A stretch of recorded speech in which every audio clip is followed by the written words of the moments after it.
अक्सर तुसीं देखिया होना सोशल मीडिया उपर चुटकुलियां दे विच पंजाबियां नूं टारगेट किया जाता है। पंजाबी हिंदी फिल्मां दे विच खास तौर पर पंजाबियां दा अक्स इस तरीके नाल पेश किया जाता कि वह बड़े मतलब कि इदां कहो कि अनपढ़ किस्म के लोग ने। खुद पंजाबी भी किते ना किते अपने बारे हीन भावना का शिकार हो गए हैं तो ऐं ही सोचन लग पे ने कि असीं बड़े जंगली किस्म के लोग कहते तो बड़े मान नाल ने कि असीं तो जी ऐं ही हुन्ने, असीं पंजाबी ऐं ही हुन्ने। जो सब तो वड्डा इल्जाम लगता कि साडे एटिकेट्स नहीं है, सलीका नहीं है, सानूं असीं बहुत उच्चा हा करके हसदे हैं, बहुत उच्चा बोलते हैं और इदां कहो कि असीं दूजे दे काम दे विच बहुत ज़्यादा दखल अंदाजी करते हैं। तुसीं अजिहे लोकां नूं किवें कह सकदे कि ओह सभ्यता दा पैरामीटर तय करन दी पोजीशन दे विच ने जिहड़े लोग कदे जिंदगी च आप हसदे नहीं। ना हसना कदों सलीके दा पैरामीटर हो गया? ਉਹ ਸਾਨੂੰ ਰਾਤੋਂ ਰਾਤ बदल जाण दा ਮਿਹਣਾ मारन वालियां गल्लां कीतियां जांदियां ने ਜਿਹੜੀਆਂ मेरे हिसाब दे नाल बहुत ही ज़्यादा इंप्रैक्टिकल, मैं कहूँगा प्रैक्टिकल नहीं। एक होर इल्जाम बड़ा लगाया जाता पंजाबियों के उपर कि पंजाबी देश में बहुत ज़्यादा शराब पींदे ने, दुनिया च बहुत ज़्यादा पंजाबी शराब पींदे ने।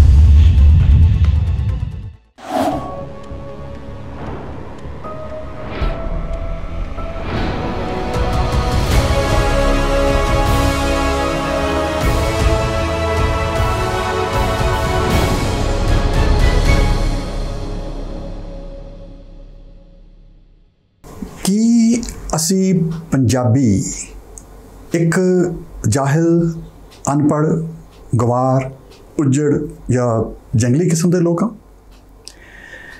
तुसीं सोचोगे कि यह अज मैं क्यों जी सवाल के उपर गल करन जा रहा। पर दोस्तों मेरी नज़र दे विच यही मुद्दा कल शाम को बड़ा गंभीर हो गया जदों एक WhatsApp ग्रुप दे विच एक पंजाबी वीर ने बड़ी उदासी दे नाल एक अपना अनुभव शेयर किया कि किसी अंग्रेजी पढ़े लिखे विद्वान ने मैनू हीर रांझे के किस्से बारे बड़ा अजीब जिहा सवाल करता तो मेरे कोले उहदा कोई जवाब नहीं सी। मैं सोचण दे विच पै गया कि सचमुच मतलब कि असी एक किस्से दे कारण इस पद्धर दे उपर जाके अनपढ़ या इस तरीके दे समझे जा सकते हैं कि साडे अंदर कंपलैक्स पैदा हो जाए तो असी कहिए साडे कोले जवाब नहीं है इस गल दा। अक्सर तुसीं देखिया होना सोशल मीडिया उपर चुटकुलियां दे विच पंजाबियां नूं टारगेट किया जाता है। पंजाबी हिंदी फिल्मां दे विच खास तौर पर पंजाबियां दा अक्स इस तरीके नाल पेश किया जाता कि वह बड़े मतलब कि इदां कहो कि अनपढ़ किस्म के लोग ने और बड़े जंगली किस्म के लोग ने, उन्हां दा बिहेवियर बड़ा अजीब जिहा हुंदा है। ऑफकोर्स इहदे विच ज़्यादातर सरदारां नूं टारगेट किया जाता, लेकिन कुल मिला के पंजाबियां दी इमेज भी जिहड़ी है वह बहुत वधिया तरीके दे नाल पेश नहीं की जाती। लोग साडे बारे की सोचते हैं की नहीं सोचते ये शायद इन्नी चिंता का विषय नहीं हुंदा, लेकिन मेरी चिंता का विषय यह है कि लोगों की सुनी सुनाई खुद पंजाबी भी किते ना किते अपने बारे हीन भावना का शिकार हो गए हैं तो ऐं ही सोचन लग पे ने कि असीं बड़े जंगली किस्म के लोग कहते तो बड़े मान नाल ने कि असीं तो जी ऐं ही हुन्ने, असीं पंजाबी ऐं ही हुन्ने। पर कि सोचण वाला विषय है कि सचमुच मतलब कि असीं ऐं ही हुन्ने आ, कि सचमुच साडे सुभाਅ दे विच, साडे चरित्र दे विच, साडे जाने पछाणे लक्षणां दे विच कोई एड्डी वड्डी कमज़ोरी है कि असीं कहिए कि फलाणे बंदे ने सानूं साडे कल्चर नूं लैके, साडे जीवन जांच नूं लैके कोई टकोर करती तो साडे कोले जवाब नहीं सी। पंजाब प्लस दे विच अज आपां इस विषय के उपर गल करना और ऑफकोर्स ये विषय थोड़ा जिहा दिलचस्प भी है, लेकिन किते ना किते मैनूं थोड़ी जी निजी तौर के उपर तकलीफ है कि जदों पंजाबियां नूं इस तरीके दे नाल पेश किया जाता तो पंजाबी उसनूं मन भी लैंदे ने। मैनूं लगदा कि यह एक गड़बड़ वाली गल है। अज आपां नूं इस बारे सोचना चाहिए, रल के विचार करना चाहिए। देखते हैं पंजाबियों के उपर आम तौर पर किहो जिहे इल्जाम लगते हैं। मैं उस तो बाद जदों वो रात नूं गल होई तो फिर मैं कुछ लोगों नाल गलबात की और फिर मैं गूगल के उपर जाके सर्च करने की कोशिश की कि पंजाबियों नूं लोग किवें जाणदे आ। ये ठीक है कि पंजाब दे विच जदों देश दे विच खास तौर के उपर जदों किते कोई पंजाबियों की गल करदा है वो इस तरीके नाल करदा कि ठीक है साडा मजाक नहीं उड़ाया जाता, लेकिन साडे जिहड़े गुण ने उन्होंने तो किते हाईलाइट नहीं किया जाता।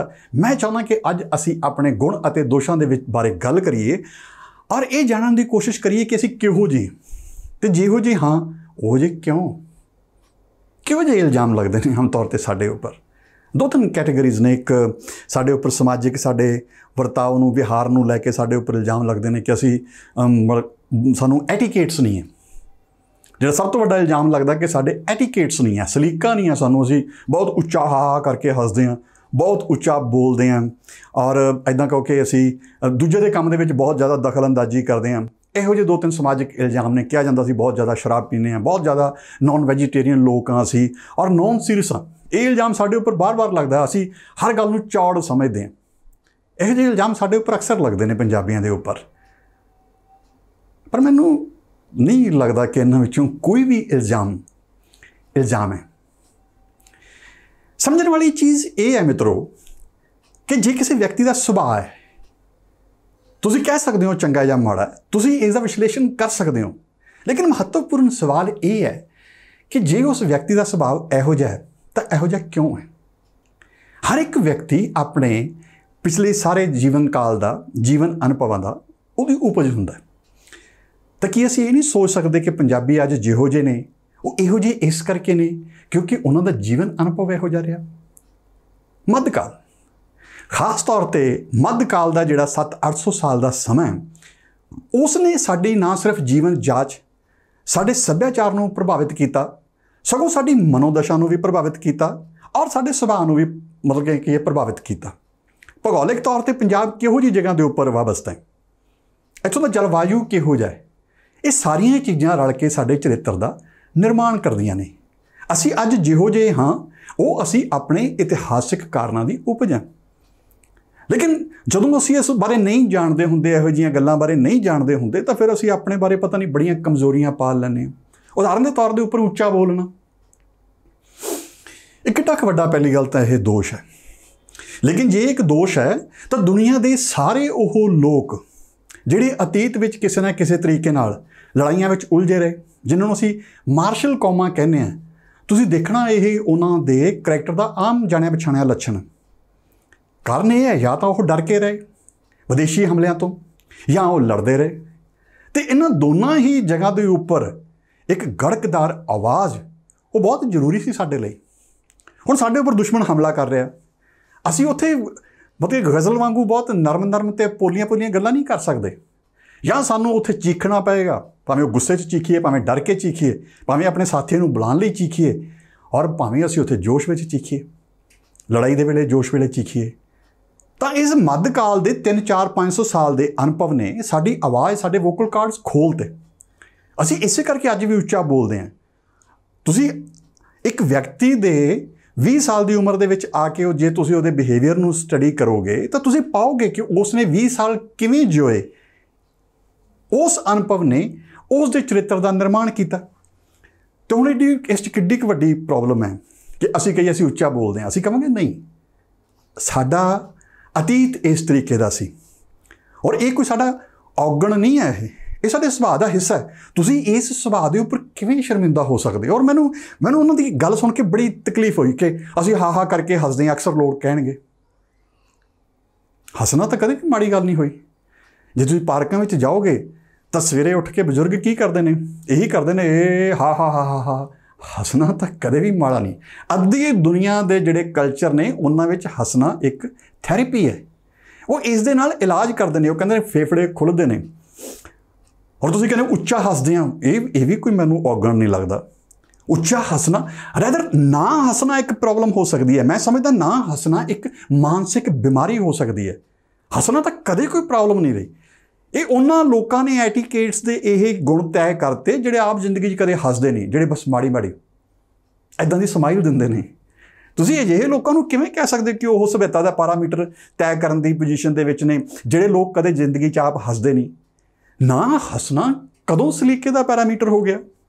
ਔਰ ਫਿਰ ਸਾਨੂੰ ਪੰਜਾਬੀਆਂ ਨੂੰ ਕਿਹਾ ਜਾਂਦਾ ਕਿ ਅਸੀਂ ਦੇਖੋ ਜੀ ਦੂਜੇ ਦੇ ਘਰ ਦੇ ਵਿੱਚ ਬਹੁਤ ਜ਼ਿਆਦਾ ਦਖਲਅੰਦਾਜ਼ੀ ਕਰਦੇ ਹਾਂ। ਸਾਨੂੰ ਸਮਝਣਾ ਪਏਗਾ ਕਿ ਅਸੀਂ ਇਹੋ ਜਿਹੇ ਕਿਉਂ ਹਾਂ। ਹਰ ਇੱਕ ਕੌਮ, ਮੈਂ ਫਿਰ ਰਿਪੀਟ ਕਰਦਾ ਕਿ ਉਹ ਆਪਣੇ ਅਨੁਭਵਾਂ ਦੀ ਪੈਦਾਵਾਰ ਹੁੰਦੀ ਹੈ। ਅਸੀਂ ਲੋਕ ਸਦੀਆਂ ਤੋਂ ਲੜਾਈਆਂ ਝਗੜਿਆਂ ਦੇ ਵਿੱਚ ਉਲਝੇ ਰਹੇ। ਉਸ ਨੇ ਸਾਨੂੰ ਇੱਕ ਚੀਜ਼ ਸਿਖਾਈ ਕਿ ਅਸੀਂ ਇੱਕ ਦੂਜੇ ਦੇ ਕੰਮ ਆਉਣਾ, ਅਸੀਂ ਮਿਲ ਵਰਤ ਕੇ ਰਹਿਣਾ।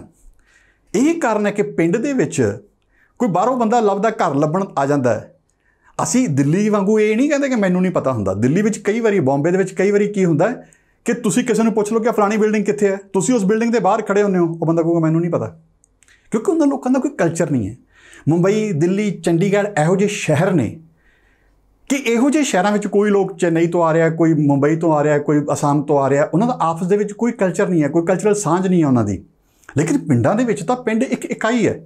ਇੱਕ ਪਿੰਡ ਦੇ ਵਿੱਚ ਘਰ ਦੇ ਵਿੱਚ ਕਿਸੇ ਦਾ ਕੋਈ ਮਹਿਮਾਨ ਆ ਗਿਆ ਤੇ ਜੇ ਉਸਨੇ ਰਸਤਾ ਪੁੱਛ ਲਿਆ ਤਾਂ ਯਕੀਨ ਮੰਨੋ, ਤੁਸੀਂ ਜਾਣਾ ਚਾਹੋ ਨਾ ਜਾਣਾ ਚਾਹੋ, ਉਹ ਤੁਹਾਨੂੰ ਉਸ ਘਰ ਤੱਕ ਛੱਡ ਕੇ ਆਉਣਗੇ। ਇਹ ਕੋਈ ਡਿਫੈਕਟ ਨਹੀਂ ਹੈ। ਗਵਾਂਢ ਦਾ ਘਰ ਖਾਲੀ ਪਿਆ ਤੇ ਅਸੀਂ ਨਜ਼ਰ ਰੱਖਦੇ ਪਏ ਹਾਂ ਕਿ ਕੌਣ ਆ ਰਿਹਾ ਜਾ ਰਿਹਾ। ਮੈਂ ਦੇਖਿਆ ਲੋਕ ਮਾਈਂਡ ਕਰਦੇ ਨੇ, ਉਹ ਸਾਡੇ ਘਰ 'ਤੇ ਐਵੇਂ ਨਜ਼ਰ ਰੱਖਦਾ। ਪੁਰਾਣੇ ਵੇਲਿਆਂ ਦੀ ਸਾਨੂੰ ਆਦਤਾਂ ਪਈਆਂ ਹੋਈਆਂ ਨੇ। ਸਾਡੇ ਆਂਢ ਗੁਆਂਢ ਦੇ ਵਿੱਚ ਘਰ 'ਚ ਕੀ ਵਾਪਰ ਰਿਹਾ ਉਹ ਧਿਆਨ ਰੱਖਣਾ ਸਾਡੀ ਇੱਕ ਜ਼ਿੰਮੇਵਾਰੀ ਹੈ। ਕਿਉਂਕਿ ਕਈ ਵਾਰੀ ਅਜਿਹਾ ਹੁੰਦਾ ਸੀ ਕਿ ਆਂਢ ਗੁਆਂਢ ਦੇ ਘਰ ਵਿੱਚ ਮਰਦ ਜਿਹੜੇ ਨੇ ਲਾਮ 'ਤੇ ਗਏ ਨੇ, ਜੰਗ 'ਤੇ ਗਏ ਨੇ, ਖੇਤਾਂ ਨੂੰ ਗਏ ਨੇ, ਘਰ ਦੇ ਵਿੱਚ ਬੱਚੇ ਇਕੱਲੇ ਨੇ, ਤਾਂ ਉਹ ਪਿੰਡ ਦੇ ਜਿਹੜੀ ਦੇ ਵਿੱਚ ਬੈਠੇ ਬਜ਼ੁਰਗ ਔਰਤਾਂ, ਉਹਨਾਂ ਦਾ ਸੁਭਾਅ ਹੀ ਸੀ ਕਿ ਆਪਣੇ ਘਰ 'ਤੇ ਨਜ਼ਰ ਰੱਖਣੀ ਹੈ, ਉਹ ਨਾਲ ਦੂਜੇ ਦੇ ਉੱਪਰ ਵੀ ਨਜ਼ਰ ਰੱਖਦੇ ਨੇ। ਜਿਵੇਂ ਜਿਵੇਂ ਕਲਚਰਲ ਚੇਂਜ ਹੁੰਦੀ ਜਾਏਗੀ ਤਿਵੇਂ ਤਿਵੇਂ ਅਸੀਂ ਵੀ ਬਦਲਦੇ ਜਾਵਾਂਗੇ। ਤਾਂ ਹੁਣ ਚੰਡੀਗੜ੍ਹ ਬੈਠੇ, ਮੁੰਬਈ ਜਾਂ ਦਿੱਲੀ ਬੈਠੇ, ਉਹ ਸਾਡੇ ਪਿੰਡਾਂ ਨੂੰ, ਸਾਡੀਆਂ ਮੰਡੀਆਂ ਨੂੰ ਰਾਤੋਂ ਰਾਤ ਬਦਲ ਜਾਣ ਦਾ ਮਿਹਣਾ ਨਹੀਂ ਮਾਰ ਸਕਦੇ। ਲੇਕਿਨ ਜਿਹੜੀਆਂ ਆਹ ਗੱਲਾਂ ਕੀਤੀਆਂ ਜਾਂਦੀਆਂ ਨੇ ਉਹ ਸਾਨੂੰ ਰਾਤੋਂ ਰਾਤ ਬਦਲ ਜਾਣ ਦਾ ਮਿਹਣਾ ਮਾਰਨ ਵਾਲੀਆਂ ਗੱਲਾਂ ਕੀਤੀਆਂ ਜਾਂਦੀਆਂ ਨੇ, ਜਿਹੜੀਆਂ ਮੇਰੇ ਹਿਸਾਬ ਦੇ ਨਾਲ ਬਹੁਤ ਹੀ ਜ਼ਿਆਦਾ ਇੰਪ੍ਰੈਕਟੀਕਲ, ਮੈਂ ਕਹੂੰਗਾ ਪ੍ਰੈਕਟੀਕਲ ਨਹੀਂ ਹੈ, ਅਵਿਹਾਰਿਕ ਨੇ ਇਹ ਚੀਜ਼ਾਂ। ਇੱਕ ਹੋਰ ਇਲਜ਼ਾਮ ਬੜਾ ਲਗਾਇਆ ਜਾਂਦਾ ਪੰਜਾਬੀਆਂ ਦੇ ਉੱਪਰ ਕਿ ਪੰਜਾਬੀ ਦੇਸ਼ ਵਿੱਚ ਬਹੁਤ ਜ਼ਿਆਦਾ ਸ਼ਰਾਬ ਪੀਂਦੇ ਨੇ, ਦੁਨੀਆ 'ਚ ਬਹੁਤ ਜ਼ਿਆਦਾ ਪੰਜਾਬੀ ਸ਼ਰਾਬ ਪੀਂਦੇ ਨੇ। ਮੈਨੂੰ ਨਹੀਂ ਲੱਗਦਾ। ਜੇ ਤੁਸੀਂ ਗੂਗਲ ਦੇ ਉੱਪਰ ਜਾ ਕੇ ਸਰਚ ਕਰੋਗੇ ਤਾਂ ਤੁਸੀਂ ਪਾਓਗੇ ਕਿ ਅਸੀਂ ਸਾਰੀ ਦੁਨੀਆ ਦੇ ਵਿੱਚ ਸਭ ਤੋਂ ਜ਼ਿਆਦਾ ਸ਼ਰਾਬ ਪੀਣ ਵਾਲਾ ਦੇਸ਼ ਨਹੀਂ ਹੈ। ਪਹਿਲੀ ਗੱਲ ਇੰਡੀਆ। ਅਤੇ ਜੇ ਇੰਡੀਆ ਦੇ ਉੱਪਰ ਵੀ ਜਾ ਕੇ ਡਾਟਾ ਸਰਚ ਕਰੋਗੇ ਤਾਂ ਅਸੀਂ ਘੱਟੋ ਘੱਟ 8ਵੇਂ ਜਾਂ 9ਵੇਂ ਨੰਬਰ 'ਤੇ ਆਉਂਦੇ ਹਾਂ ਸਟੇਟਾਂ ਦੇ ਵਿੱਚੋਂ। ਕਈ ਛੋਟੀਆਂ ਸਟੇਟਾਂ ਜਿਵੇਂ ਕਿ ਸਿੱਕਮ ਹੋ ਗਿਆ, ਆਂਧਰਾ ਪ੍ਰਦੇਸ਼ ਹੋ ਗਿਆ, ਛੱਤੀਸਗੜ੍ਹ ਹੋ ਗਿਆ, ਗੋਆ, ਉੱਤਰਾਖੰਡ, ਬੰਗਾਲ, ਇਹ ਸਾਡੇ ਨਾਲੋਂ ਕਿਤੇ ਜ਼ਿਆਦਾ ਸ਼ਰਾਬ ਪੀਣ ਵਾਲੀਆਂ ਸਟੇਟਾਂ ਨੇ। ਇੱਥੋਂ ਦੇ ਲੋਕ ਪਰ ਵਿਅਕਤੀ, ਮੈਂ ਨਹੀਂ ਕਹਿੰਦਾ ਕਿ ਏਰੀਆ ਵਾਈਜ਼, ਪਰ ਇੱਕ ਵਿਅਕਤੀ ਦੇ ਪਿੱਛੇ ਬਹੁਤ ਜ਼ਿਆਦਾ ਅਲਕੋਹਲ ਦੀ ਕੰਜ਼ੰਪਸ਼ਨ ਹੈ। ਔਰ ਪੰਜਾਬ ਇੱਕ ਅਜਿਹੀ ਸਟੇਟ ਹੈ ਕਿ ਜਾ ਕੇ ਤੁਸੀਂ ਲੱਭੋਗੇ ਤਾਂ ਔਰਤਾਂ ਦੇ ਮਾਮਲੇ ਵਿੱਚ ਬਹੁਤ ਘੱਟ ਸ਼ਰਾਬ ਪੀਤੀ ਜਾਂਦੀ ਹੈ। ਹਾਂ, ਸਿਰਫ ਇੱਕੋ ਹੀ ਚਿੰਤਾ ਦਾ ਵਿਸ਼ਾ ਹੈ ਕਿ ਦੇਸ਼ ਦੇ ਵਿੱਚ ਜੇ ਤੁਸੀਂ ਲੱਭੋਗੇ ਤਾਂ ਪਤਾ ਲੱਗੇਗਾ ਕਿ ਜਵਾਨ ਉਮਰ ਦੇ ਵਿੱਚ ਜਾਂ ਅਲੜ ਉਮਰ ਦੇ ਵਿੱਚ ਜਿਹੜੀ ਜ਼ਿਆਦਾ ਸ਼ਰਾਬ ਉਹ ਪੰਜਾਬ 'ਚ ਪੀਤੀ ਜਾਂਦੀ ਹੈ। ਲੇਕਿਨ ਜਿਵੇਂ ਜਿਵੇਂ ਵਕਤ ਬੀਤਦਾ ਪੰਜਾਬ ਦੇ ਲੋਕ ਫਿਰ ਕੰਟਰੋਲ ਕਰਦੇ ਨੇ। ਇਹ ਪੰਜਾਬ ਨੂੰ ਸਾਰੇ ਦਾ ਸਾਰਾ, ਜੇ ਤੁਸੀਂ ਸ਼ਰਾਬ ਪੀਣ ਦੇ ਪੈਟਰਨ ਦੇਸ਼ ਦੇ ਵਿੱਚ ਸਟੱਡੀ ਕਰੋਗੇ ਤਾਂ ਤੁਹਾਨੂੰ ਪਤਾ ਲੱਗੇਗਾ ਕਿ ਪੰਜਾਬ ਨੰਬਰ 1 ਨਹੀਂ ਹੈ ਜਿਵੇਂ ਕਿ ਆਮ ਤੌਰ 'ਤੇ ਕਿਹਾ ਜਾਂਦਾ, 8ਵੇਂ 9ਵੇਂ ਨੰਬਰ 'ਤੇ ਆਉਂਦਾ। ਹਾਂ ਠੀਕ ਹੈ, ਇਹਦਾ ਮਤਲਬ ਇਹ ਨਹੀਂ ਹੈ ਕਿ ਅਸੀਂ ਹੁਣ ਕੋਸ਼ਿਸ਼ ਕਰਕੇ ਨੰਬਰ 1 'ਤੇ ਜਾਣਾ।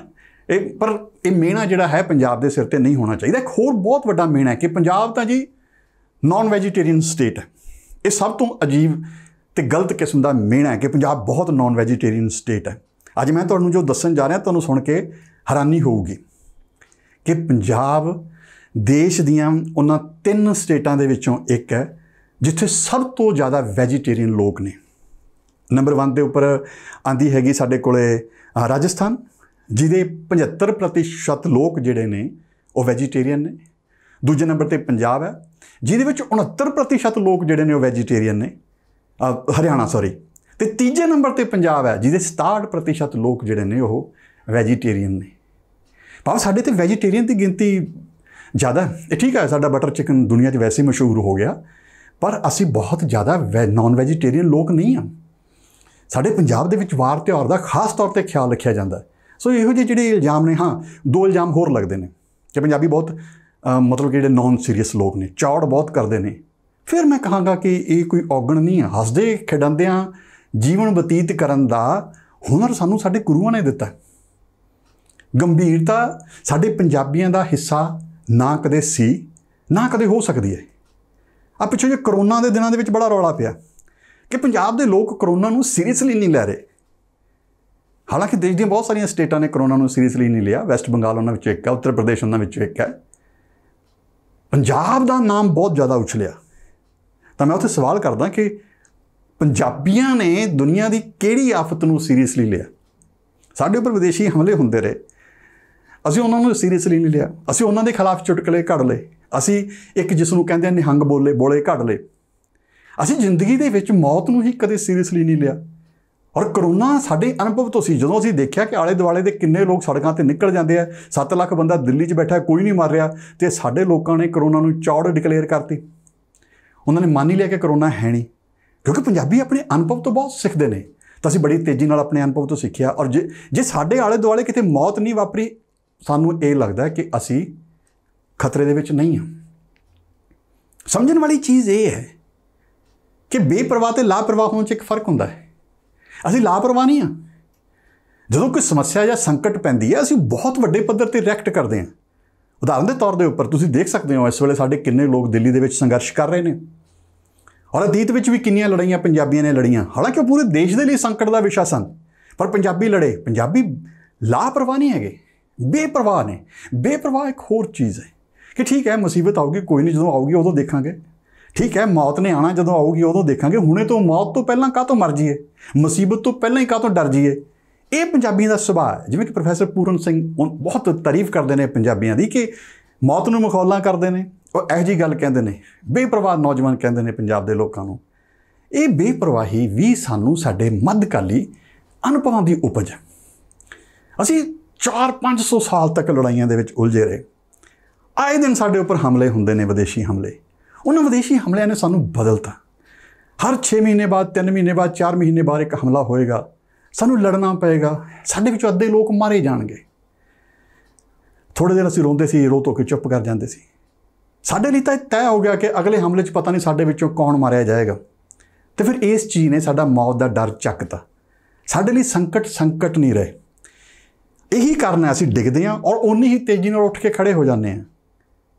78 ਤੋਂ ਲੈ ਕੇ 95 ਤੱਕ ਪੰਜਾਬ ਦੇ ਵਿੱਚ ਜੇ ਕੁਝ ਹੋਇਆ, ਜੋ ਕੁਝ, ਜੇ ਹੋਰ ਕੋਈ ਸਟੇਟ ਹੁੰਦੀ, ਤੁਸੀਂ ਸੋਚਦੇ ਹੋ ਕਿ ਅਸੀਂ ਇੰਨੀ ਤੇਜ਼ੀ ਨਾਲ ਰਿਵਾਈਵ ਕਰ ਜਾਂਦੇ? ਸ਼ਾਇਦ ਉਹ ਸਟੇਟ ਸ਼ਾਇਦ ਰਿਵਾਈਵ ਨਾ ਕਰ ਪਾਉਂਦੀ। ਔਰ ਪੰਜਾਬੀ ਤਾਂ ਉਸ ਬੀਤ ਚੁੱਕੇ ਸੰਕਟ ਦੀ ਗੱਲ ਵੀ ਨਹੀਂ ਕਰਨਾ ਚਾਹੁੰਦੇ, ਇੰਨੀ ਤੇਜ਼ੀ ਨਾਲ ਭੁੱਲ ਚੁੱਕੇ ਨੇ ਉਸ ਨੂੰ। ਇਹ ਬੇਪਰਵਾਹੀ ਹੈ, ਇਹ ਲਾਪਰਵਾਹੀ ਨਹੀਂ ਹੈ। ਸੰਕਟ ਆਏਗਾ ਤਾਂ ਅਸੀਂ ਉਹਦੇ ਵਿੱਚ ਪੂਰੇ ਐਕਟਿਵ ਹੋ ਕੇ ਪਾਰਟਿਸਿਪੇਟ ਕਰਾਂਗੇ, ਲੇਕਿਨ ਬੇਪਰਵਾਹੀ ਹੈ ਕਿ ਅਸੀਂ ਮਰਨ ਤੋਂ ਪਹਿਲਾਂ ਨਹੀਂ ਮਰਾਂਗੇ ਔਰ ਡਰਨ ਤੋਂ ਪਹਿਲਾਂ ਨਹੀਂ ਡਰਾਂਗੇ। ਮੈਨੂੰ ਲੱਗਦਾ ਇਹ ਪੋਜ਼ਿਟਿਵ ਪੁਆਇੰਟ ਹੈ। ਪਤਾ ਨਹੀਂ ਕਿਉਂ ਲੋਕੀ ਸਾਨੂੰ ਇਹ ਇੱਕ ਮਿਹਣੇ ਦੇ ਤੌਰ 'ਤੇ ਲੈਂਦੇ ਆ। ਹਾਂ ਅਸੀਂ ਖੱਪ ਪਾਉਂਦੇ ਹਾਂ ਕਦੇ ਕਦੇ, ਖਾਸ ਤੌਰ 'ਤੇ ਸਾਡੇ ਵਿਆਹਾਂ ਦੇ ਵਿੱਚ ਖੱਪ ਪੈਂਦੀ ਹੈ। ਮੈਨੂੰ ਲੱਗਦਾ ਸਾਰੇ ਕਿਤੇ ਪੈਂਦੀ ਹੋਣੀ ਹੈ। ਕਦੇ ਕਦੇ ਸਾਡੇ ਜਿਹੜੇ ਨੌਜਵਾਨ ਨੇ ਉਹ ਪੈਗ ਸ਼ੈਗ ਲਗਾ ਕੇ ਗੇੜੀਆਂ ਲਗਾਉਂਦੇ ਨੇ। ਕੈਨੇਡਾ ਅਮਰੀਕਾ ਤੋਂ ਅਕਸਰ ਵੀ ਖਬਰਾਂ ਆਉਂਦੀਆਂ ਨੇ। ਸਾਡੇ ਪੰਜਾਬੀ ਰੌਲਾ ਪਾ ਰਹੇ ਹੁੰਦੇ ਨੇ, ਗੋਰੇ ਨਹੀਂ ਕਹਿੰਦੇ। ਸਾਡੇ ਪੰਜਾਬੀ ਰੌਲਾ ਪਾ ਰਹੇ ਹੁੰਦੇ ਨੇ, ਆਹ ਦੇਖੋ ਜੀ ਮੰਡੀਰ ਪੰਜਾਬ ਤੋਂ ਕੈਨੇਡਾ ਆ ਗਈ, ਆਸਟ੍ਰੇਲੀਆ ਆ ਗਈ, ਇੱਥੇ ਆ ਕੇ ਵੀ ਉਹੀ ਗੰਦ ਪਾਈ ਜਾਂਦੀ ਹੈਗੀ। ਇਹ ਗੱਲ ਉਹ ਕਹਿੰਦੇ ਨੇ ਜਿਨ੍ਹਾਂ ਨੇ ਸਾਰੀ ਜਵਾਨੀ ਗੰਦ ਪਾਉਣ 'ਚ ਗੁਜ਼ਾਰੀ ਹੁੰਦੀ ਹੈ। ਕੀ ਪਰਿਭਾਸ਼ਾ ਹੈ ਗੰਦ ਪਾਉਣ ਦੀ? ਜੇ 2 ਪੈਗ ਲਾ ਕੇ ਜਵਾਕਾਂ ਨੇ ਸੜਕਾਂ ਦੇ ਉੱਪਰ, ਇਹਦੇ ਨਾਲ ਤੁਸੀਂ ਕਹਿੰਦੇ ਹੋ ਕਿ ਸਾਡਾ ਕਲਚਰ ਦੀ ਪਰਿਭਾਸ਼ਾ ਕੌਣ ਦੇਗਾ? ਐਟੀਕੇਟ ਦੀ ਪਰਿਭਾਸ਼ਾ ਕੌਣ ਦੇਗਾ? ਹਰ ਇੱਕ ਲੋਕਾਂ ਦੀ, ਹਰ ਇੱਕ ਕਮਿਊਨਿਟੀ ਦੇ ਲਈ ਪਰਿਭਾਸ਼ਾ ਬਦਲ ਜਾਂਦੀ ਹੈ। ਦੁਨੀਆ ਦੇ ਵਿੱਚ ਨੀਗਰੋਜ਼ ਨੇ, ਅਫਗਾਨੀ ਲੋਕ ਨੇ। ਅਫਗਾਨਿਸਤਾਨ ਦੇ ਵਿੱਚ ਤੁਸੀਂ ਅਕਸਰ ਦੇਖਦੇ ਹੋ ਵਿਆਹ ਦੇ ਮੌਕੇ ਤੇ ਖੁਸ਼ੀ ਦੇ ਉੱਪਰ ਸਾਰੇ ਜਣੇ, ਸਾਰਾ ਟੱਬਰ ਚੱਕ ਕੇ ਸਟੇਨ ਕਰਨਾ 47 ਚਲਾ ਦਿੰਦਾ। ਨਿੱਕੇ ਨਿੱਕੇ ਜਵਾਕ 47 ਚਲਾ ਰਹੇ ਹੁੰਦੇ ਨੇ। ਤੁਸੀਂ ਉਹਨਾਂ ਨੂੰ ਕਹਿ ਸਕਦੇ ਹੋ ਕਿ ਹਥਿਆਰਾਂ ਦਾ ਨੰਗੇ ਆਮ ਪ੍ਰਦਰਸ਼ਨ ਹੋ ਰਿਹਾ ਜੀ, ਇਹ ਲੋਕ ਤਾਂ ਜੰਗਲੀ ਨੇ। ਨਹੀਂ, ਇਹ ਉਹਨਾਂ ਦਾ ਕਲਚਰ ਹੈ। ਕੌਣ ਤੈਅ ਕਰੇਗਾ ਕਿ ਕਿਹੜਾ ਕਲਚਰ ਸਹੀ ਹੈ, ਕਿਹੜਾ ਗਲਤ ਹੈ? ਕਿੰਨੀ ਦੇਰ ਤੱਕ ਨੇਟਿਵ ਅਮਰੀਕਨਜ਼ ਨੂੰ ਉੱਥੇ ਜਾਹਿਲ ਤੇ ਜੰਗਲੀ ਕਿਹਾ ਗਿਆ, ਲੇਕਿਨ ਉਹ ਤਾਂ ਲੋਕ ਵਿਚਾਰੇ ਕਿੰਨੇ ਕੁ ਖਤਰਨਾਕ ਸੀ ਸੋਸਾਇਟੀ ਲਈ। ਜਿੰਨੇ ਉੱਥੇ ਆ ਕੇ ਬਾਅਦ ਦੇ ਵਿੱਚ ਜਿਹੜੇ ਅਮਰੀਕਨਜ਼ ਆਏ ਉਹ ਖਤਰਨਾਕ ਉਹਨਾਂ ਲਈ ਸਾਬਤ ਹੋਏ। ਉਹਨਾਂ ਨੇ ਕਮਿਊਨਿਟੀਆਂ ਉਜਾੜਦੀਆਂ। ਸਾਡੇ ਆਪਣੇ ਦੇਸ਼ ਦੇ ਵਿੱਚ ਬਸਤਰ ਦੇ ਵਿੱਚ ਕੀ ਹੋ ਰਿਹਾ? ਅਸੀਂ ਜੰਗਲੀਆਂ ਨੂੰ ਉਜਾੜ ਰਹੇ ਹਾਂ। ਅਸੀਂ ਕਹਿੰਦੇ ਹਾਂ ਇਹ ਜੰਗਲੀ ਹੈ, ਲੇਕਿਨ ਸਾਡੀ ਜਿਹੜੀ ਹੈਵਾਨੀਅਤ ਹੈ ਉਹਨਾਂ ਨਾਲੋਂ ਕਿਤੇ ਜ਼ਿਆਦਾ ਹੈ। ਅਸੀਂ ਉਹਨਾਂ ਕੋਲ ਉਹਨਾਂ ਦੀ ਧਰਤੀ ਖੋ ਰਹੇ ਹਾਂ, ਉਹਨਾਂ ਨੂੰ ਮਾਰ ਰਹੇ ਹਾਂ ਅਸੀਂ ਉਹਨਾਂ ਨੂੰ।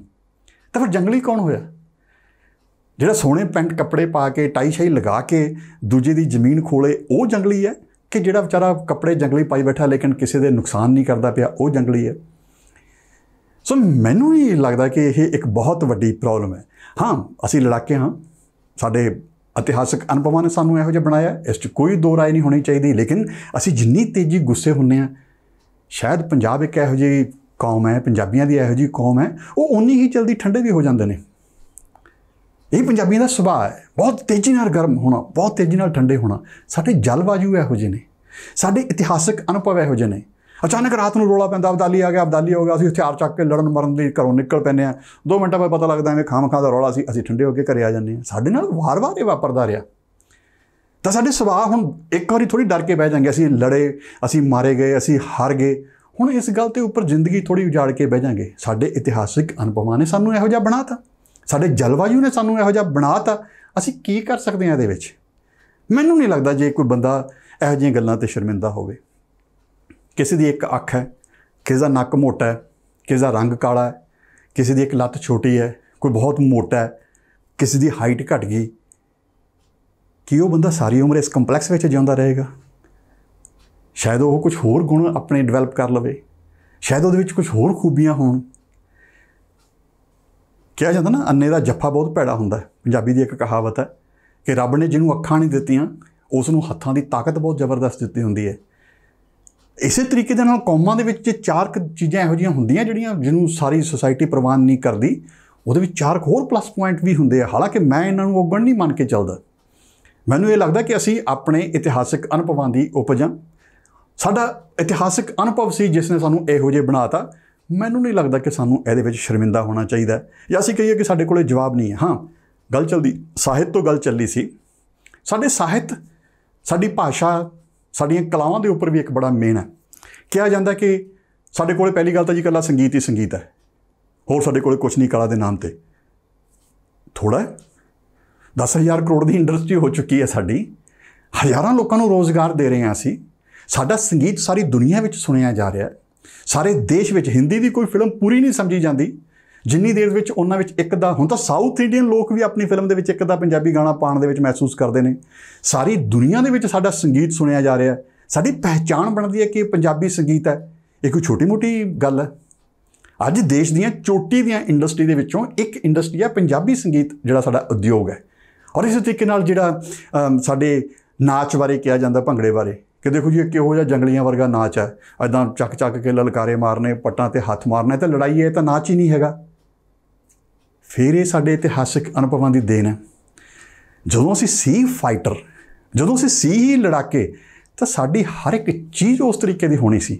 ਸਾਡੀ ਭਾਸ਼ਾ ਉਸੇ ਤਰੀਕੇ ਦੀ ਸਖਤ ਹੋਣੀ ਸੀ, ਉਸੇ ਤਰੀਕੇ ਨਾਲ ਸਾਡਾ ਬੋਲਣ ਦਾ ਲਹਿਜਾ ਹੋਣਾ ਸੀ, ਸਾਡਾ ਖਾਣ ਪੀਣ ਵੀ ਉਸ ਤਰੀਕੇ ਦਾ ਮੋਟਾ ਠੁੱਲਾ ਹੋਣਾ ਸੀ, ਔਰ ਸਾਡੇ ਨਾਚ, ਸਾਡੀ ਖੁਸ਼ੀ ਦਾ ਪ੍ਰਗਟਾਵਾ ਉਹ ਵੀ ਉਸੇ ਤਰੀਕੇ ਦਾ ਹੋਣਾ ਸੀ। ਹੁਣ ਜਦੋਂ ਅਸੀਂ ਖੁਸ਼ੀ ਦਾ ਪ੍ਰਗਟਾਵਾ ਕਰ ਰਹੇ ਹਾਂ, ਸਾਡਾ ਸਟਾਈਲ ਜੰਗੀ ਹੋਣਾ ਹੀ ਹੋਣਾ ਸੀ, ਕਿਉਂਕਿ ਅਸੀਂ ਮਾਰਸ਼ਲ ਕੌਮ ਹਾਂ। ਬੇਸਿਕਲੀ ਅਸੀਂ ਇੱਕ ਲੜਾਕਾ ਕੌਮ ਹਾਂ। ਅੱਜ ਸਾਡਾ ਤਰੀਕਾ ਬਦਲ ਗਿਆ, ਲੇਕਿਨ ਅਤੀਤ ਸਾਡਾ ਲੜਾਕਿਆਂ ਦਾ ਇਤਿਹਾਸ ਹੈ। ਅਤੇ ਉਸ ਇਤਿਹਾਸ ਦੇ ਵਿੱਚ ਹਰ ਇੱਕ ਚੀਜ਼ ਜਿਹੜੀ ਸੀ, ਉਸ ਨੂੰ ਸਾਡੇ ਅਨੁਭਵ ਜਿਹੜੇ ਸਨ ਪ੍ਰਭਾਵਿਤ ਕਰਨੇ ਹੀ ਕਰਨੇ ਸਨ। ਸਾਡਾ ਗਿੱਧਾ, ਤੁਸੀਂ ਦੇਖ ਸਕਦੇ ਹੋ ਕਿੰਨਾ ਜੋਸ਼ ਆ ਉਹਦੇ ਵਿੱਚ। ਸਾਡੇ ਭੰਗੜੇ ਦੇ ਵਿੱਚ ਲੜਾਈਆਂ ਵਰਗੇ, ਡਾਂਗਾਂ ਚੁੱਕਣੀਆਂ। ਆਫਕੋਰਸ ਇਹ ਭੰਗੜੇ ਦਾ ਨਾਚ ਦਾ ਲੱਛਣ ਨਹੀਂ ਹੈਗਾ ਡਾਂਗ ਚੱਕੀ ਫਿਰਦਾ ਹੋਵੇ ਬੰਦਾ, ਪਰ ਕਿਉਂਕਿ ਅਸੀਂ ਲੜ ਰਹੇ ਸੀ ਤਾਂ ਹਰ ਇੱਕ ਚੀਜ਼ ਦਾ ਪ੍ਰਗਟਾਵਾ, ਉਸ ਜੰਗਜੂ ਜਿਹੜਾ ਜਜ਼ਬਾ ਸੀ ਉਹਦਾ ਪ੍ਰਗਟਾਵਾ ਸਾਡੇ ਨਾਚਾਂ ਵਿੱਚੋਂ ਵੀ ਹੋਣਾ ਸੀ, ਅਤੇ ਉਹ ਹੋਇਆ। ਮੈਨੂੰ ਲੱਗਦਾ ਕਿ ਸਾਡਾ ਭੰਗੜਾ ਸਾਡੀ ਜੀਵਨ ਸ਼ੈਲੀ ਨਾਲ ਮੈਚ ਕਰਦਾ। ਰਦਰ ਵੈਸਟਰਨ ਜਿਹੜੇ ਡਾਂਸ ਨੇ ਉਹ ਸਾਡੀ ਜੀਵਨ ਸ਼ੈਲੀ ਨਾਲ ਮੈਚ ਨਹੀਂ ਕਰਦੇ। ਹਾਂ, ਇੱਕ ਇਲਜ਼ਾਮ ਲਗਾਇਆ ਜਾਂਦਾ ਕਿ ਸਾਡੇ ਕੋਲ ਕਲਾਸੀਕਲ ਆਰਟ, ਭਾਵ ਸ਼ਾਸਤਰੀ ਕਲਾਵਾਂ ਜਿਹੜੀਆਂ ਸੀ ਉਹ ਵਿਕਸਿਤ ਨਹੀਂ ਹੋਈਆਂ, ਜਿਵੇਂ ਕਿ ਥੀਏਟਰ ਨਹੀਂ ਡਿਵੈਲਪ ਹੋਇਆ ਸਾਡੇ ਕੋਲ ਇੱਦਾਂ ਕਹੋ ਕਿ ਕਲਾਸੀਕਲ ਡਾਂਸ ਜਾਂ ਕਲਾਸੀਕਲ ਸਿੰਗਿੰਗ ਜਿਹੜੀ ਡਿਵੈਲਪ ਨਹੀਂ ਹੋ ਪਾਈ। ਹਾਂ, ਨਹੀਂ ਹੋ ਪਾਈ। ਪਰ ਇੱਕ ਚੀਜ਼ ਸਾਨੂੰ ਸਮਝਣੀ ਪਏਗੀ ਕਿ ਸ਼ਾਸਤਰੀ ਨਾਚ ਜਾਂ ਸ਼ਾਸਤਰੀ ਸੰਗੀਤ ਹੈ, ਹਾਲਾਂਕਿ ਕੁਝ ਘਰਾਣੇ ਪੰਜਾਬ ਦੇ ਵਿੱਚ ਬਹੁਤ ਵਧੀਆ ਹੋਏ ਨੇ, ਪੰਜਾਬ ਨੇ ਬਹੁਤ ਵਧੀਆ ਕਲਾਸੀਕਲ ਸਿੰਗਰ ਦਿੱਤੇ ਨੇ, ਲੇਕਿਨ ਕੁੱਲ ਮਿਲਾ ਕੇ ਅਸੀਂ ਕਹੀਏ ਕਿ ਨਹੀਂ, ਸਾਊਥ ਇੰਡੀਆ ਵਾਂਗ ਸਾਡੇ ਕੋਲ ਕਲਾਸੀਕਲ ਸੰਗੀਤ ਦੀ ਔਰ ਜਾਂ ਕਲਾਸੀਕਲ ਡਾਂਸਸ ਦੀ ਕਮੀ ਹੈ, ਤਾਂ ਉਹਦੇ ਪਿੱਛੇ ਇੱਕ ਕਾਰਨ ਹੈ। ਕਲਾਸੀਕਲ ਡਾਂਸ ਸਿੱਖਣਾ ਹੋਵੇ, ਕਥਾ ਕਲੀ ਵਰਗਾ, ਤੁਹਾਨੂੰ 2-2, 3-3, 4-4 ਸਾਲ ਦੀ ਟ੍ਰੇਨਿੰਗ ਚਾਹੀਦੀ ਹੈ। ਲੇਕਿਨ ਸਾਡੇ ਪੰਜਾਬੀਆਂ ਦੇ ਕੋਲੇ ਇੰਨਾ ਵਕਤ ਹੀ ਕਦੋਂ ਸੀ? ਅਸੀਂ ਤਾਂ ਲੜਾਈਆਂ ਵਿੱਚ ਉਲਝੇ ਹੋਏ ਲੋਕ ਸਾਂ। ਪੰਜਾਬ ਦੇ ਜੰਮਿਆਂ ਨੂੰ ਨਿੱਤ ਮੁਹਿੰਮਾਂ, ਹੁਣ ਤੱਕ ਕਦੇ ਪੰਜਾਬ ਸ਼ਾਂਤੀ ਵਾਲੀ ਅਵਸਥਾ 'ਚ ਰਿਹਾ ਹੀ ਨਹੀਂ। ਉਸ ਨੇ ਸਾਡੇ ਸੁਭਾਅ ਦੇ ਵਿੱਚ ਇੱਕ ਕਾਹਲ ਪੈਦਾ ਕਰਤੀ। ਸਾਡੇ ਇੱਥੇ ਉਹੀ ਚੀਜ਼ ਚੱਲ ਸਕਦੀ ਹੈ ਜਿਹੜੀ ਰਾਤੋਂ ਰਾਤ ਹੋ ਜਾਏ, ਬਸ ਇਹ ਜਿਹੀ ਕੋਈ ਗੁੰਜਾਇਸ਼ ਨਹੀਂ ਹੈ ਕਿ ਅਸੀਂ 3 ਸਾਲ ਕਿਸੇ ਚੀਜ਼ ਨੂੰ ਸਿੱਖਣ 'ਤੇ ਲਗਾਵਾਂਗੇ। ਇਹ ਸਾਡਾ ਬਹੁਤ, ਭਾਵੇਂ ਤੁਸੀਂ ਇਸ ਨੂੰ ਨੈਗੇਟਿਵ ਪੁਆਇੰਟ ਕਹੋ, ਭਾਵੇਂ ਪੋਜ਼ਿਟਿਵ ਕਹੋ, ਲੇਕਿਨ ਸਾਡਾ ਸੁਭਾਅ ਉਸ ਤਰੀਕੇ ਦਾ ਬਣ ਚੁੱਕਿਆ ਹੈ। ਔਰ ਤਕਨੀਕੀ ਤੌਰ 'ਤੇ ਪਛੜੇ ਹੋਣ ਦਾ ਵਜ੍ਹਾ ਵੀ ਇਹੀ ਹੈ। ਸਾਡੇ ਕੋਲੇ ਕਦੇ ਟ੍ਰੇਨਿੰਗ ਵੱਲ ਅਸੀਂ ਧਿਆਨ ਨਹੀਂ ਦਿੱਤਾ। ਹਿੱਟ ਐਂਡ ਟਰਾਇਲ ਮੈਥਡ ਨਾਲ ਜੋ ਕੁਛ ਅਸੀਂ ਸਿੱਖਦੇ ਰਹੇ। ਸਾਡੇ ਸਾਹਿਤ ਬਾਰੇ ਜੋ ਮਰਜ਼ੀ ਕਹੋ, ਸਾਹਿਤ ਅਤੇ ਰੰਗਮੰਚ ਦੋਨਾਂ ਨੇ ਬਹੁਤ ਵੱਡੇ ਪੱਧਰ ਦੇ ਉੱਪਰ ਭਾਰਤ ਦੇ ਸਾਰੇ ਰੰਗਮੰਚ ਅਤੇ ਸਾਹਿਤ ਨੂੰ ਕੰਪੀਟ ਕੀਤਾ। ਅਸੀਂ ਬਹੁਤ ਚੋਟੀ ਦੇ ਰਾਈਟਰ ਪੈਦਾ ਕੀਤੇ ਨੇ, ਔਰ ਸਾਡਾ ਰੰਗਮੰਚ ਜਿਹੜਾ ਹੈ ਕਿਸੇ ਵੀ ਪੱਖੋਂ, ਠੀਕ ਹੈ, ਰੰਗਮੰਚ ਅਸੀਂ ਕਹਿ ਸਕਦੇ ਹਾਂ ਉਸ ਪੱਧਰ 'ਤੇ ਨਹੀਂ ਪਹੁੰਚਿਆ, ਲੇਕਿਨ ਸਾਡਾ ਨਾਟਕ ਜਿਹੜਾ ਹੈ ਦੇਸ਼ ਨੂੰ ਹਰ ਪੱਧਰ ਦੇ ਉੱਪਰ ਕੰਪੀਟ ਕਰਨ ਦੀ ਸਮਰੱਥਾ ਦੇ ਵਿੱਚ ਹੈ। ਦੇਖੋ, ਜੋ ਕੁਝ ਸਾਡੇ ਕੋਲੇ ਅੱਜ ਹੈ, ਸਾਨੂੰ ਮੰਨ ਲੈਣਾ ਚਾਹੀਦਾ ਹੈ ਉਹਦੇ ਪਿੱਛੇ ਕੁਝ ਵਜ੍ਹਾਵਾਂ ਹੋਣਗੀਆਂ। ਅਸੀਂ ਜਿਹੋ ਜਿਹੇ ਹਾਂ, ਅਸੀਂ ਇਸ ਕਰਕੇ ਹਾਂ ਕਿਉਂਕਿ ਸਾਡੇ ਹਾਲਾਤਾਂ ਨੇ ਸਾਨੂੰ ਉਹੋ ਜਿਹਾ ਬਣਾਤਾ। ਬਜਾਏ ਇਸ ਦੇ ਕਿ ਅਸੀਂ ਇਹ ਕਹੀਏ ਕਿ ਨਹੀਂ, ਸਾਡੇ ਵਿੱਚ ਆਹ ਕਮੀਆਂ ਨੇ, ਸਾਡੇ ਵਿੱਚ ਉਹ ਕਮੀਆਂ ਨੇ, ਜਾਂ ਅਸੀਂ ਕੰਪਲੈਕਸ ਲੈ ਜਾਈਏ, ਇਹ ਬੜੀ ਮਾੜੀ ਗੱਲ ਹੈ। कि सानू कंपलैक्स हो जाता। आम तौर पर एक कंपलैक्स सानू अंग्रेजी भाषा तो भी होंदा, उर्दू वालियां तो होंदा, पढ़े लिखे लोगों तो कंपलैक्स हो जाता। साडे कोले आके कोई अंग्रेजी बोल दे 2 मिनट, साडी सिट्टी पिट्टी गुम हो जाती है, सानू पसीना आ जाता है। असीं नहीं सोचते कि साडी भाषा दे विच इहो जी की कमी है। असीं मजाक के तौर पर कह सकते हैं कि जे सानू अंग्रेजी नहीं आती तो गोरियां नूं किहड़ा पंजाबी आती है। एक तरीके नाल असीं दोनों इक्को जिन्ने नलायक हाँ। ठीक है, सानू अंग्रेजी आती हो तो कोई माड़ी गल नहीं, हिंदी आती हो तो बहुत अच्छी गल है, होर भाषावां आंदियां होण। लेकिन जे नहीं आंदियां तो तुसीं इस कंपलैक्स दे विच नहीं जी सकते कि सानू दूजी भाषा नहीं आती, या तुसीं इस करके नहीं कह सकते कि साडी पंजाबी भाषा में लिखा हुआ साहित पता नहीं दुनिया तक पहुँचेगा, किवें नहीं पहुँचेगा। चंगी चीज़ होएगी, पहुँचेगी। रसूल हमजा तौब दी किताब, वो दागिस्तान की एक बहुत छोटे ਜਿਹੇ कबीले की भाषा में लिखी हुई किताब है, सारी दुनिया उसनूं पढ़ती है। साढ़े कोल खलील जिबरान ने, वो सारी दुनिया तक पहुँचे ने। साढ़े कोल कालीदास का नाटक सारी दुनिया में पहुँचे। चंगी चीज़ होएगी, वो पहुँचेगी।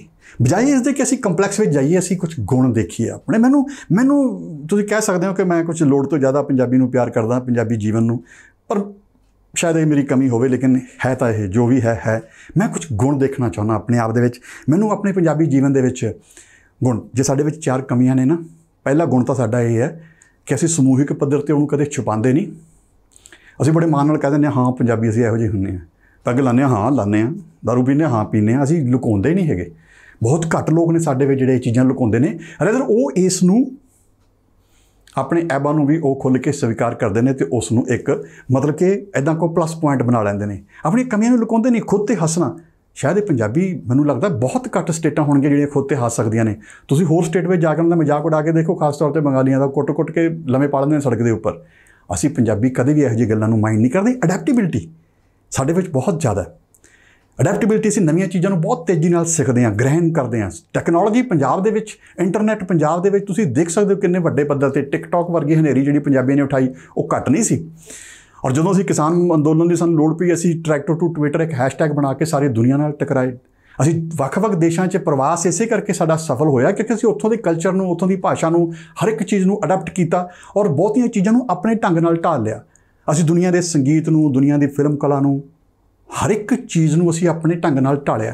ये साडे प्लस पॉइंट ने। जे कोई इस नूं समझ सके, मेहनत करके सारी दुनिया में फैल जाना ये कोई मजाक नहीं सी, कोई छोटी मोटी गल नहीं सी। और असीं अज फैले हुए हैं सारी दुनिया। हाँ साडे विच कुछ कमजोरियां होणगियां, लेकिन मैं कहना किहड़ियां कौमां च नहीं हुंदियां। जे साडी कम्यूनिटी विच 4 चीज़ां इहो जिहियां पईयां ने, मैं कहना साडी पछाण है। उदाहरण के तौर पर असीं इमोशनल हाँ, असीं दिमाग की बजाय दिल नाल सोचते हैं। इसे करके असीं राजनीति विच हार जाने अक्सर। असीं सब कुछ ठीक होंदे होए भी अपने आप को सही तरीके नाल प्रेजेंट नहीं कर पाते। असीं लड़ाई दे विच चीज़ां उलझा के बह जाने। ये साडीआं 4 कमियां ने। लेकिन इमोशनल होना माड़ा तो नहीं हुंदा, ये साडा सुभाਅ है। असीं हौली हौली इन्हां चीज़ां ते कंट्रोल करना सिखांगे, साडीआं जनरेशनस इन्हां नूं सिखणगीਆਂ। ते मैनूं लगदा है कि यह कोई बहुत एडा वड्डा नुक्स नहीं हैगा। अनुभव सानूं सिखांदे ने। और पंजाब दे नाल वार-वार जदों धोखे होए तो उन्होंने सानूं इमोशनल बनाया। उन्होंने साडा किते ना किते जिउण दा कॉन्फिडेंस हिलाता। असीं गलत नहीं सी, असीं हमेशा विश्वास विच जिए। लोकां ने साडे नाल धक्का कीता, उसने सानूं संभलन नहीं दिता, जिस करके साडे सुभाਅ इहो जिहे कंपलीकेटेड हो गए। मैनूं लगदा कि जिद्दन असीं ये चीज़ां समझणियां शुरू कर देंगे, असीं अपने गुण बचा के भी दुनिया के बराबर कंपीट कर सकांगे। मैं इस फाइनली तुसीं एक चीज़ तो भुल नहीं सकते ना कि पंजाबी ही तो है जिहड़े सरबत दा भला मंगण वाली अरदास लई फिरदे ने अपने नाल। तुसीं देख लो पंजाब दे विच जदों भी किसी होर ते क्राइसिस आंदा, देश विच किते भी क्राइसिस हुंदा, पंजाबी सब तो ज़्यादा मदद करने वालियां च अगाह हुंदे ने। तो एक असीं ही तां जिहड़े सरबत दा भला मंगदे आ, ये साडा सब तो वड्डा ताकतवर पॉइंट है। इत्थों सानूं पता लगदा कि नहीं असीं माड़े लोक नहीं हैं। सो मित्रों मैं इस पॉइंट नूं अज खत्म करदा। मैनूं तुहाडे जिहड़े इस विषय के उपर सुझाव चाहिए होणगे। मैं चाहुंदा कि इस विषय के उपर तुसीं गल करो और घट्टो घट्ट कंपलैक्स दे विच बिल्कुल कदे ना जाओ। ये ठीक है कि कमियां साडे विच कुछ ने, अज मैं उन्हां बारे गल नहीं करांगा। मैं चाहुंदा कि तुसीं उहदे बारे गल करो। हो सकदा वो कमी शायद कमी ना होवे, लेकिन हमेशा एक गल याद रखो कि असीं अज जो कुछ हाँ वो इस करके हाँ क्योंकि साडा इतिहास इहो जिहा सी, उसने सानूं इहो जिहा बनाता। और इतिहास के उपर कदे शर्मिंदा नहीं होया जांदा। रसूल हमजा तोप कहते हैं कि जे तुसीं अपने अतीत उत्ते थुकोगे तां भविख तुहानूं तोप नाल फुंडेगा।